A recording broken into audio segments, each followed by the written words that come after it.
खेड मंडणगडच्या सर्व विजय उमेदवारांचं मनापासून अभिनंदन करतो. सर्व कार्यकर्त्यांचं मनापासून अभिनंदन करतो. आपण सर्वांनी दाखवून दिलंय, दापोली मतदारसंघ हा शिवसेनेचा बालेकिल्ला होता, शिवसेनेचा बालेकिल्ला आहे आणि शिवसेनेचाच बालेकिल्ला राहणार.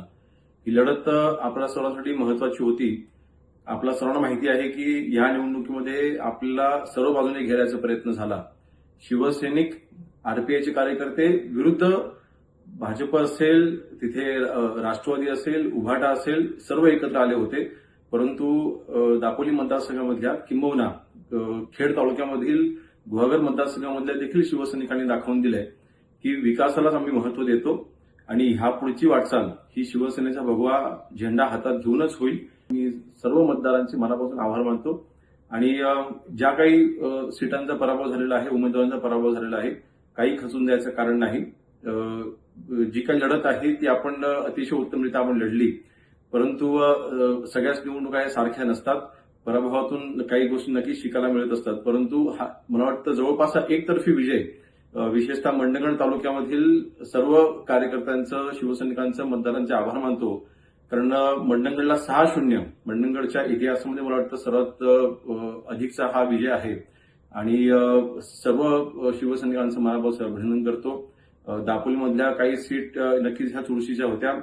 विशेष म्हणजे दापोली तालुक्यामध्ये काही सीटांवरती आपलेच मित्रपक्षामधील आपलेच मित्र तिथे उभे होते. परंतु नक्कीच तिथे देखील शिवसैनिकांनी चांगली लढत दिली आणि त्या सीटांमध्ये आपण विजय मिळवून आणलेला आहे. सर्व शिवसैनिकांचं मी मनापासून अभिनंदन करतो आणि विजय जल्लोष करत असताना कोणावरती टीका टिप्पणी आपण करायची नाही आहे. माझी विनंती राहील, आपल्याला माहिती आहे की हा विजय हा विकासाचा विजय झालेला आहे. तीच विकासाची घोडदौड ही आपल्याला ह्यापुढे देखील चालू ठेवायची आहे. सर्व कार्यकर्त्यांचं, मी कोणाचे एकाचं नाव घेणार नाही, सर्व कार्यकर्त्यांचं मनापासून अभिनंदन करतो. माननीय एकनाथ शिंदे साहेबांच्या नेतृत्वाखाली आज शिवसेनेची कोकणामधील वाटचाल ही अतिशय वेगाने पुढे जाते. हीच वाटचाल आपल्याला विकासामार्फत देखील दाखवायची आहे आणि त्यासाठी आता पंचायत समिती आणि जिल्हा परिषद सदस्यांची जबाबदारी देखील वाढलेली आहे. विशेष म्हणजे ज्या उमेदवारांनी इच्छुक असताना देखील ज्यांना तिकीट मिळाली नव्हती त्यांनी देखील या निवडणुकीमध्ये अतिशय उत्तमरित्या काम केलंय.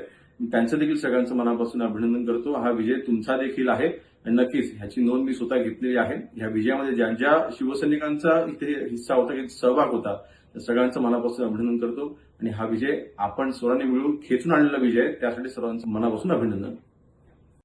अल्पावधीतच लोकप्रिय झालेला भारताचा बुलंद आवाज आपला Bharat channel subscribe, share, like आणि कमेंट्स करायला विसरू नका.